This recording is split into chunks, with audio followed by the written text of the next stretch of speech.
नमस्कार, आप देख रहे हैं जनता टीवी और मैं हूं आपके साथ मनीषा सिंह। रुक कर लेते हैं खबरों का ताबड़तोड़ अंदाज में। मुजफ्फरनगर में एक बेटे ने मां से झगड़कर खुद को मारी गोली। आनन फानन में बेटे को अस्पताल में कराया गया भर्ती। हॉस्पिटल पहुंचने के बाद डॉक्टर ने युवक को किया मृत घोषित। लखीमपुर खीरी में बौद्ध कथा के दौरान भगवान पर अश्लील टिप्पणी को लेकर हुआ विवाद। विवाद में हुई मारपीट में महिला समेत करीब 10 लोग घायल। सूचना के बाद भी मौके पर नहीं पहुंची पुलिस। अमेठी में रामचरितमानस पर हुई विवादित बयानबाजी पर नाराज दिखे सपा विधायक राकेश प्रताप सिंह। विधायक ने कहा कि रामचरितमानस पर विवादित बयान देने वाले न तो समाजवादी हो सकते हैं और न ही सनातनी। जालौन के आचा थाना पुलिस ने ऑपरेशन पाताल के तहत 25,000 की इनामिया बदमाश को किया गिरफ्तार। गैंगस्टर और लूट के मामलों से फरार चल रहा था बदमाश। पुलिस ने नेशनल हाईवे 27 से आरोपी को लिया हिरासत में। रामपुर में झोलाछाप डॉक्टर ने ली मासूम की जान। मासूम बच्ची को झोलाछाप ने लगाई थी हैवी डोज इंजेक्शन। स्वास्थ्य विभाग की टीम ने झोलाछाप का क्लिनिक किया सील। जालौन में यातायात नियमों का पालन कराने के लिए खुद सड़कों पर उतरे एसपी। यातायात नियमों की धज्जियां उड़ा रही गाड़ियों का चालान कर किया सीज। पुलिसकर्मियों को भी लगाई फटकार। लखनऊ में सपा विधायक राकेश सिंह का स्वामी प्रसाद मौर्य पर पलटवार। कहा, विधायक रहूं ना रहूं लेकिन जब धर्म पर उंगली उठेगी तो मैं चुप नहीं रहूंगा। सहारनपुर नगर निगम ने मोहल्ला समितियों की अध्यक्ष और महिला सुपरवाइजरों को किया सम्मानित। डोर टू डोर कूड़ा कलेक्शन में महिलाओं के किए गए कार्य की खूब सराहना। बबीता रानी के नेतृत्व में लोक अदालत हुई आयोजित। लगभग 2,45,000 मुकदमों का आपसी सहमति से हुआ निस्तारण। अवसर पर सभी न्यायिक मजिस्ट्रेट और अधिवक्ता रहे मौजूद। लखीमपुर खीरी के नीमगांव कोतवाली पुलिस को मिली बड़ी सफलता। पुलिस ने वांछित अभियुक्तों को किया गिरफ्तार। काफी दिनों से फरार चल रहा था आरोपी। बस्ती में खंड विकास अधिकारी के गांव की सड़कों का बुरा हाल। गांव तक जाने का रास्ता तरबतर, अपने घर तक नहीं पहुंच पा रहे हैं सरकारी अधिकारी। जालौन में यातायात नियमों का पालन करने खुद सड़कों पर उतरे एसपी। आधा दर्जन 4 पहिया गाड़ियों का चालान कर गाड़ियां की सीज। पुलिसकर्मियों को दिए जरूरी दिशा निर्देश। जालौन में कार सवारों का हाई वोल्टेज ड्रामा देखने को मिला। नशे में धुत कार सवार ने सड़क पर मचाया आतंक। कई गाड़ियों में मारी टक्कर। भगत सिंह चौराहे को किया क्षतिग्रस्त। हरदोई में पुलिस और बदमाशों के बीच मुठभेड़ में बदमाश घायल सहित 2 बदमाश गिरफ्तार। शहर कोतवाली क्षेत्र में बैंक कैशियर की पत्नी से चैन छीनकर हुए थे फरार। पीलीभीत में ट्रैक्टर ट्रॉली सड़क से उतरकर खाई में पलटी। ट्रॉली पलटने से 2 दर्जन लोग घायल। एक की मौत। घायलों का जिला अस्पताल में इलाज जारी। नैनीताल के रामनगर में चंद्रसेन कश्यप नामक युवक ने किया पिछले 40 सालों में 25,000 सांपों का रेस्क्यू। चंद्रसेन का परिवार सालों से कर रहा सांपों के संरक्षण का काम। भूमाफियाओं में नहीं है प्रतापगढ़। पुलिस का खौफ। जमीन कब्जे की सूचना पर पहुंची नगर कोतवाली। पुलिस से अभद्रता और गाली गलौच। दबंगों ने पुलिस टीम के साथ किया अभद्रता और नोकझोंक। पुलिस ने 5 दबंगों को लिया हिरासत में। कानपुर देहात में संदिग्ध परिस्थितियों में चलते ट्रक में लगी आग। चालक और क्लीनर ने ट्रक से कूदकर बचाई अपनी जान। ट्रक में आग लगते देख स्थानीय समेत राहगीरों में मचा हड़कंप। रानिया थाना क्षेत्र के मयूर फैक्ट्री के पास का मामला। लखीमपुर खीरी में बौद्ध कथा के दौरान देवी देवताओं पर अभद्र टिप्पणी पर विवाद। 2 पक्षों में जमकर चले लाठी डंडे। घटना ने महिला समेत 2 पक्षों के करीब 10 लोग गंभीर रूप से घायल। घायलों का अस्पताल में चल रहा है इलाज। चंदौली में मेडिकल संचालक की गोली मारकर हत्या। आक्रोशित व्यापारियों ने किया हाईवे जाम। व्यापारियों ने प्रशासन के खिलाफ जमकर लगाए मुर्दाबाद के नारे। मामले की गंभीरता को देखते हुए मौके पर पहुंचे डीएम, एसपी, सीओ सदर समेत कई थानों की पुलिस। आगरा में चलती कार डिवाइडर पर चढ़ी। डिवाइडर पर चढ़ने से पलटी कार। कार में सवार 2 लोग घायल। सूचना पाकर मौके पर पहुंची पुलिस ने घायलों को इलाज के लिए भेजा अस्पताल। थाना नाई की मंडी के कलेक्ट्रेट चौराहे पर हुआ हादसा। इटावा में पीएनबी के प्रबंधक के साथ अपहरण का प्रयास। कार सवार बदमाशों ने किया अपहरण का प्रयास। पुलिस ने बदमाशों को किया गिरफ्तार। औरैया में फांसी के फंदे से लटकता हुआ मिला एक महिला का शव। महिला के परिजनों में मचा कोहराम। सूचना मिलते ही मौके पर पहुंची पुलिस और फॉरेंसिक टीम। दोनों टीमें बारीकी से जांच पड़ताल में जुटी। इटावा में एसएसपी इटावा संजय सिंह के कड़े आदेशों को पलीता लगाने में जुटी बिठौला पुलिस और पुलिस के संरक्षण में धड़ल्ले से चल रहा है अवैध खनन। इटावा में यूपीएससी परीक्षा में प्रीतम कुमार निषाद ने हासिल किया नवा स्थान। निषाद परिवार में दिखी खुशी की लहर। निषाद पार्टी के जिला अध्यक्ष ने खुशी में प्रीतम को किया सम्मानित। इटावा में ज्वेलरी शोरूम में टप्पेबाजी कर ज्वेलरी शोरूम में लूट करने वाली महिलाएं गिरफ्तार। महिलाओं के पास से ज्वेलरी नकदी बरामद। निजी ज्वेलरी शोरूम में घुसकर महिलाओं ने की थी टप्पेबाजी। एटा में रोडवेज बस और कैंटर के बीच जोरदार टक्कर। हादसे में बस में सवार 9 यात्री हुए घायल। 4 लोगों की हालत बेहद गंभीर। इटावा बरथना कस्बे में बदमाशों ने 4 घरों का ताला तोड़कर लाखों की लूट को दिया अंजाम। लगातार हो रही चोरियों से मचा हड़कंप। 2 महीने के अंतराल में दर्जनों हो चुकी है बड़ी चोरियां। बदायूं में एक युवक ने एसएसपी से न्याय की लगाई गुहार। धान का पेमेंट न मिलने से पीड़ित परेशान। पीड़ित के कई बार पेमेंट मांगने पर आड़ती ने नहीं दिया पेमेंट। भदोई में दुल्हन की विदाई कराकर लौट रहा दूल्हा कुएं में गिरा। लोगों ने रस्सी के सहारे निकाला बाहर। विदाई कराकर लौटते समय चाय पीने के लिए रुके थे बाराती।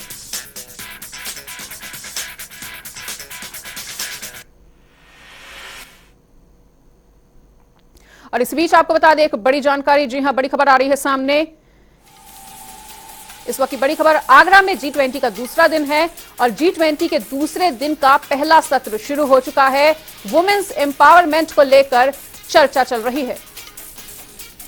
तो महिला सशक्तिकरण को लेकर चर्चा चल रही है।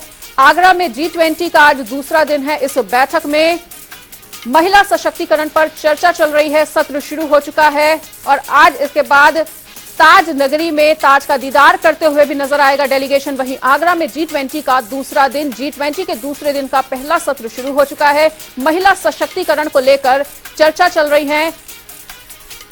आगरा में G20 का दूसरा दिन। तो आगरा से इस वक्त की अहम जानकारी आ रही है सामने। G20 के दूसरे दिन का पहला सत्र शुरू हो चुका है जिसमें महिला सशक्तिकरण पर चर्चा चल रही है।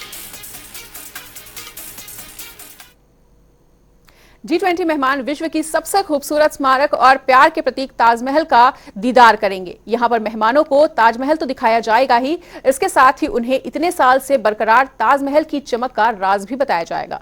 वहीं ताजमहल में प्राचीन सभ्यता को लेकर प्रदर्शनी लगाई गई है जिसमें मुगल काल में किस तरह औजारों का प्रयोग कर पत्थरों से इमारतें बनाई जाती थी उसको बखूबी दर्शाया गया है।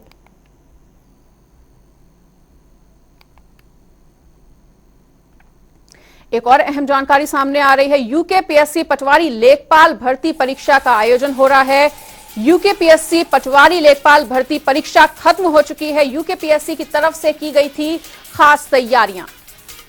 तो इस वक्त की अहम जानकारी आपको दे रहे हैं। प्रदेश के कुल 498 केंद्रों में इस परीक्षा का आयोजन हुआ। हाई अलर्ट पर प्रशासन नजर आया। परीक्षा केंद्रों के आसपास धारा 144 भी लागू की गई थी। देहरादून से इस वक्त की अहम जानकारी आपको दे रहे हैं, जहां यूकेपीएससी की जो परीक्षा है वो 498 केंद्रों पर आयोजित हुई। आसपास केंद्रों के धारा 144 को लागू किया था। कड़ी सुरक्षा के बीच में इस परीक्षा को आयोजित किया गया। तो परीक्षा को लेकर प्रशासन पूरी तरह से सख्त नजर आ रहा है। परीक्षा केंद्रों पर पुलिस फोर्स की तैनाती भी देखने को मिली। 563 पदों पर भर्ती के लिए परीक्षा आयोजित की गई थी। 1.5 लाख से अधिक युवा इस परीक्षा में शामिल हुए। इलेक्ट्रॉनिक उपकरणों पर भी प्रतिबंध देखने को मिला। सोशल मीडिया प्लेटफॉर्म पर भी पैनी नजर बनाई हुई है प्रशासन ने। इसमें नैनीताल जनपद में टोटल 66 सेंटर हैं और इसकी सुबह ब्रीफिंग की हुई है और कल रात भी इसमें डिटेल में ब्रीफिंग की गई है। सभी सेंटरों पे भारी तादाद में बच्चे आ रहे हैं और काफ़ी संख्या है। इसमें चेकिंग फिस्किंग लगातार चल रही है और हर बच्चे को चेक करके भेजा जा रहा है। इसमें पहले भी हम लोगों ने सोशल मीडिया के माध्यम से सबसे अनुरोध किया था कि कोई भी इलेक्ट्रॉनिक गैजेट नहीं लाएगा और अभी देखने में ये आ रहा है कि बच्चे इस बारे में जागरूक भी है। उनके द्वारा इस प्रकार की कोई इलेक्ट्रॉनिक गैजेट नहीं लाया गया है। इसमें जो अंदर स्टाफ भी है उनके लिए एक रूम बनाया गया, उसमें उनके भी मोबाइल सब जमा किए जा रहे हैं और मुझे पूर्ण विश्वास है कि बहुत अच्छे से परीक्षा संचालित होगी।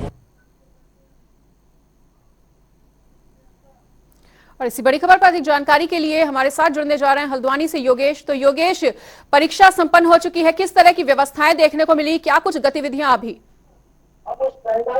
देखिए, पिछले कई लंबे समय से कई सारी भर्ती परीक्षाएं जो है चर्चाओं में चली थी, जिसके बाद आज पटवारी भर्ती परीक्षा सकुशल संपन्न हो गई है। पुलिस और प्रशासन ने पूरी अपनी तैयारियां की थी। अब से कुछ देर पहले जो है पेपर छूट गया है और जो परीक्षार्थी है वो सब अपने घर को वापस लौट गए हैं। हमारे साथ प्रशासन के कई अधिकारी भी मौजूद है। एसडीएम हल्द्वानी हमारे साथ मौजूद है।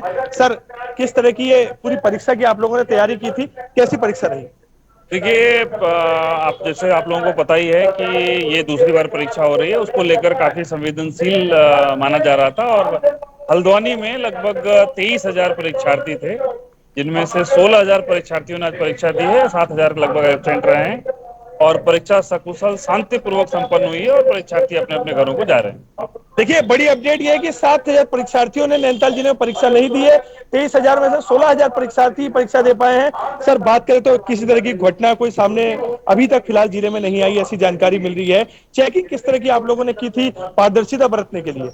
देखिए, परीक्षा बिल्कुल शांतिपूर्वक संपन्न हुई है और चेकिंग की जहां तक बात की जाए तो चेकिंग इस तरीके की रहेगी, जोनल, सुपर जोनल और सेक्टर बनाया गया था और सभी पुलिस अधिकारी और मजिस्ट्रेट सबकी ड्यूटी अपॉइंट की गई थी और सभी लोग जो है चारों तरफ घूमते रहे और परीक्षा देखते रहे। किसी भी प्रकार की कोई भी समस्या इस परीक्षा में नहीं आई है और परीक्षार्थियों को आने जाने का जहां तक प्रश्न है, उनके जाने आने के लिए निःशुल्क व्यवस्था भी की गई है, बसों की प्रॉपर व्यवस्था है। देखिए, परीक्षार्थी भी कहीं ना कहीं संतुष्ट नजर आए हैं आज की भर्ती परीक्षा से, क्योंकि पिछले दिनों कई सारे पेपर लीक हुए, भर्ती घोटाले सामने आए, जिससे युवाओं में भी आक्रोश था और आज की परीक्षा के बाद आप संतुष्ट नजर आ रहे हैं जो जितने भी युवा परीक्षा देने आए थे। जी। और इसी बड़ी खबर पर अधिक जानकारी के लिए देहरादून से योगेश भी हमारे साथ जुड़ने जा रहे हैं, योगेश राणा। तो योगेश, आपके क्षेत्र में किस तरह की गतिविधियां देखी जा रही है? परीक्षा संपन्न हो चुकी है शांतिपूर्वक ढंग से। ब्यूरो हेड है योगेश राणा। तो योगेश, किस तरह की व्यवस्थाएं देखने को मिली? परीक्षार्थी कितना संतुष्ट नजर आए इस परीक्षा के बाद? देखिए मनीषा, इसमें कई सारी बातें ध्यान में देने की है। आज मुख्यमंत्री पुष्कर सिंह धामी पौड़ी के दौरे पे उन्होंने कई सारे सवाल उठाए हैं। वहां पर जनसभा में उन्होंने सबसे पहली बात तो ये कही है कि 22 साल हो गए उत्तराखंड के गठन को और 22 साल में आज तक अगर आप लगातार देखेंगे यूके ट्रिपल एसपी की परीक्षाओं में जो फर्जीवाड़े हुई है, जो भर्ती परीक्षाओं की धांधली की और पेपर लीक की बातें आई है, ये 2015 से लेकर और 2021 तक के और 22 तक के मामले हैं। तो अगर आप देखें इन 15 सालों में, मैं तो कहता हूँ 22 सालों में, मुख्यमंत्री ने सीधे सीधे कहा कि इन 22 सालों में किसी ने नकल विरोधी कानून बनाने की कोशिश नहीं की। तो एक बड़ी बात है नकल के विरोध में कानून बनना, और वो बहुत सख्त कानून बना है। देश के बहुत कुछ राज्य है जिनमें इस तरह का सख्त कानून है, पहली बात। दूसरी बात, एक और बहुत महत्वपूर्ण घटना अगर आप पिछले 2-3 दिन की देखेंगे, और इन चीजों का ऑब्जर्वेशन ऐसा नहीं है कि पब्लिक नहीं करती है या युवा नहीं करते हैं, जो बेरोजगार है वो नहीं करते, वो भी इन चीजों का ऑब्जर्वेशन करते हैं। बड़ी घटना ये है कि एक तरफ कांग्रेस जो भर्ती परीक्षाओं में गड़बड़ियां हो रही है और उन भर्ती परीक्षाओं में गड़बड़ियों के बाद जो सरकार भर्ती परीक्षाओं को निरस्त कर रही है उसके लेकर छात्रों के साथ आंदोलन करते हैं। दूसरी तरफ रितु खंडूरी जो विधानसभा अध्यक्ष है, उसके जो कांग्रेस के प्रदेश अध्यक्ष है, वो जो पूर्व मुख्यमंत्री हरीश रावत, वो जाके मिलते हैं और जो भर्ती परीक्षाओं को लेकर जो गड़बड़ी थी विधानसभा में, जो गलत तरीके से रखे गए थे, उनको हटा दिया गया और बाकायदा वो अदालत के आदेश के बाद हटाया गया। तो उनको कहते हैं कि दोबारा रख लीजिए, यानी कि आप एक तरफ जहां गड़बड़ियां हुई है और गड़बड़ियों में चलते हुए हटाए गए जो लोग हैं नौकरी से, आप उनको कहते हैं कि उनको दोबारा रख लीजिए। दूसरी तरफ जहां गड़बड़ियां हो रही है, परीक्षा निरस्त की जा रही है और व्यवस्था को दुरुस्त करने की कोशिश की जा रही है, वहां पर आप प्रदर्शन करते जा रहे। तो ये एक कांग्रेस की जो राजनीति है उसका ऑब्जर्वेशन करने की जरूरत है, उसको भी देखने की जरूरत है। तो महत्वपूर्ण बात यह है, मुख्यमंत्री ने कई सारे वहां सवाल उठाए हैं जो 22 साल से हो रही, लगातार हो रही है, 15 से लेकर आज तक एक के बाद एक हो रही है, और नकल विरोधी कानून आज तक इस प्रदेश में आया नहीं है। तो इस पे भी बहुत मनीषा ध्यान देने की जरूरत है। जी बिल्कुल। और हरिद्वार से विकास खरे भी हमारे साथ जुड़ चुके हैं। तो विकास, आपके क्षेत्र में किस तरह का माहौल देखा गया? क्या कुछ प्रतिक्रियाएं निकल कर आ पा रही हैं सामने परीक्षार्थियों से? बिल्कुल, देखिए आपको बता दें, सरकार के सामने जिस तरह से एक बड़ी चुनौती साफ तौर पर मानी जा रही थी कि जिस तरह से छात्राओं का देहरादून उत्तराखंड की राजधानी में प्रदर्शन देखने को मिला, तो कहने का एक बड़ी चुनौती आज पटवारी जो परीक्षा भर्ती उसको लेकर सरकार के सामने आन खड़ी हुई थी। तो कहीं ना कहीं जिस तरह से 1 बजे जब पेपर पटवारी का जो है कहीं ना कहीं समाप्त हो, तो कहीं ना कहीं जो छात्र थे उनके सामने एक अच्छी खुशी की लहर यहाँ पर दिखाई दी है। साफ तौर पर छात्रों का कहना है कि पेपर भी बहुत अच्छा है, कहने की सुरक्षा जो कड़े इंतजाम थे उसको भी लेकर छात्रों में अच्छा जो है कहने की खुशी की लहर नजर आई। तो कहीं ना कहीं तमाम जो परीक्षा केंद्र थे वहां पर जो सभी के चेहरे जो खिले हुए दिखाई दिए, और ऐसे में लगातार जो कड़ी सुरक्षा आज थी, तो कहीं ना कहीं साफ तौर पर छात्रों का कहना कि अगर कहीं हाल खास पहले भी इस तरह की जो कड़ी सुरक्षा जो आप आज की गई तक पहले की जाती, तो कहीं ना कहीं पेपर लीक जो मामले हो कहीं ना कहीं सामने नहीं आते। और ऐसे में लेकर अगर बात की जाए तो आज जो परीक्षा जो नकलची जो है जो आरोपी है उन पर भी आज एसएसपी हरिद्वार ने जो है 25-25 हजार का 3 आरोपियों जो इनाम घोषित किया है। तो कहीं ना कहीं उनके लिए और भी मुश्किलें जो है खड़ी हरिद्वार एसएसपी ने कर दी है। हालांकि जो फरार अभी 3 जो आरोपी चल रहे हैं वो भी पुलिस की गिरफ्त से बाहर है।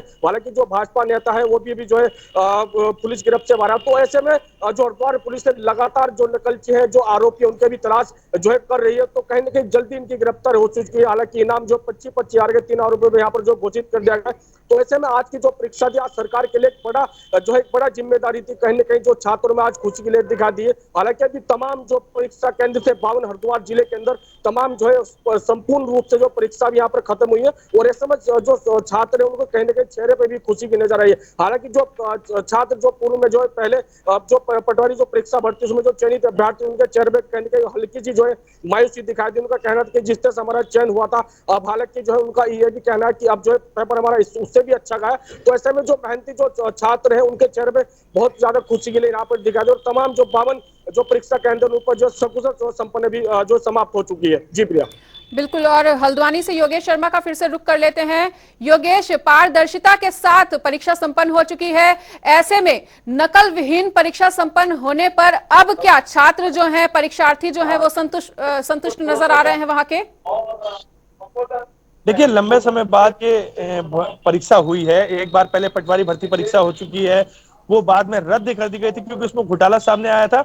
और आज दोबारा से भर्ती परीक्षा जो हो रही है उसको लेकर कहीं ना कहीं अब जो परीक्षार्थी परीक्षा केंद्रों से बाहर निकले वो बेहद संतुष्ट नजर आ रहे। इसके साथ ही बड़ी अपडेट मैं आपको यहाँ पर दे दूं कि हल्द्वानी में इसको लेकर कांग्रेस का एक बड़ा धरना प्रदर्शन अभी यहीं पर चल रहा है, जिसमें नेता प्रतिपक्ष जसपाल आर्या, उप नेता प्रतिपक्ष भुवन कापड़ी, विधायक सुमित हृदय भी यहाँ मौजूद है। जिस तरह से पिछले दिनों भर्ती घोटाले सामने आए या देहरादून में आंदोलन कर रहे युवाओं पर लाठीचार्ज हुआ, उसको लेकर लगातार यहाँ पे कांग्रेसी नेताओं का धरना भी चल रहा है। उनकी कहना है कि जितने भी भर्ती घोटाले अभी तक सामने आए, योगेश, लेकिन अब जैसा कि परीक्षा सकुशल और शांतिपूर्वक ढंग से संपन्न हो चुकी है, ऐसे में कांग्रेस का प्रदर्शन करना कहां तक सही?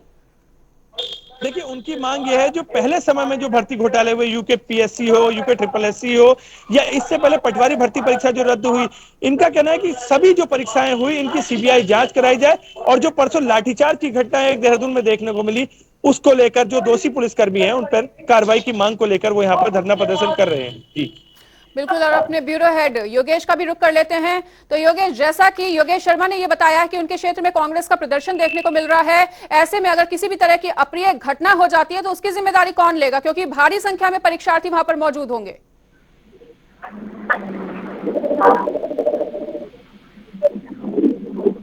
योगेश, क्या सुन पा रहे हैं आप हमें? चलिए योगेश से फिर से संपर्क साधने की कोशिश करेंगे। योगेश, हल्द्वानी से योगेश शर्मा का रुख कर लेते हैं। योगेश, आपसे भी वही पूछना चाहेंगे कि परीक्षार्थी भारी संख्या में वहां पर मौजूद रहेंगे, ऐसे में कांग्रेसी अगर वहां पर जाके प्रदर्शन कर रहे हैं, किसी भी तरह की अप्रिय घटना घटित होती है तो ऐसे में कौन लेगा उसकी जिम्मेदारी? देखिए, कांग्रेस कार्यकर्ताओं का जो धरना चल रहा है परीक्षा केंद्र के पास नहीं चल रहा है, बल्कि गोविंद बल्लभ पंत पार्क जो तिकोनिया चौराहे पे मौजूद है वहां वो शांतिपूर्वक अपना धरना प्रदर्शन कर रहे हैं। इस टाइम नेताओं की जो है भाषणबाजी यहाँ पर चल रही है।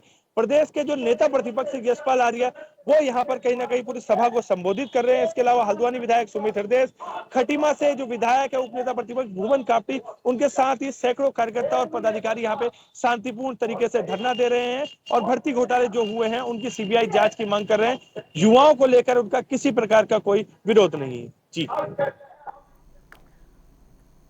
बिल्कुल, तो एक बार फिर से अपने ब्यूरो योगेश राणा का रुख कर लेते हैं। योगेश, कितना चुनौतीपूर्ण रहा ये पूरा परीक्षा संपन्न कराना, और फ्री में बस सेवाएं भी वहां पर चल रही हैं ताकि आने जाने में किसी तरह की कोई परेशानी ना हो छात्रों को?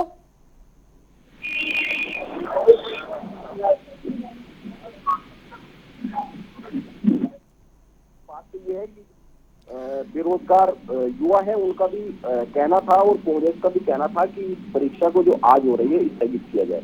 हालांकि क्योंकि सब कुछ तय हो गया था, उसको स्थगित करने का मतलब ये होता है कि जो तमाम अभ्यर्थी है वो सारी तैयारी कर चुके हैं और बार बार परीक्षाएं अगर हटाई जाती है, उसको तारीखें बदली जाती है, तो उनकी जो तैयारी है वो प्रभावित होती है।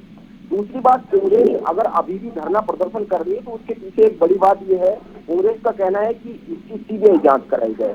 लेकिन इसकी तमाम तरीके से जांच हो रही है और अभी सरकार ने जो आश्वासन दिया है वो ये दिया है कि जो हाईकोर्ट के पूर्व न्यायाधीश है उनकी निगरानी में इसकी जांच कराई जाएगी और इसके सारे आश्वासन सरकार ने दिए हैं। और इसके साथ साथ सबसे महत्वपूर्ण बात ये भी है कि जो परीक्षा कोई पहली बार ऐसा नहीं हो रहा है कि पेपर लीक हुआ, लेकिन इस पे लगातार जो काम करने की बात सरकार बार बार कर रही है। सरकार ने हम ये कह सकते हैं कि जब युवाओं का आंदोलन बढ़ा और आंदोलन बढ़ने के साथ साथ आंदोलन उग्र हुआ, विरोध उग्र हुआ, तो उसके बाद तुरंत में जो नकल रोजित कानून है उसको लागू किया गया, लाया गया। हालांकि पहले ये तय था कि जो कैबिनेट की मीटिंग होगी, कैबिनेट की मीटिंग में इसको लाया जाएगा, लेकिन कैबिनेट की मीटिंग पीछे चली गई और पीछे चले जाने की वजह से इसको तुरंत मुख्यमंत्री अपने विशेषाधिकार से लाए और ये तुरंत ही राजभवन से पारित हुआ, राजभवन से ओके हुआ और ओके होने के बाद लागू हुआ।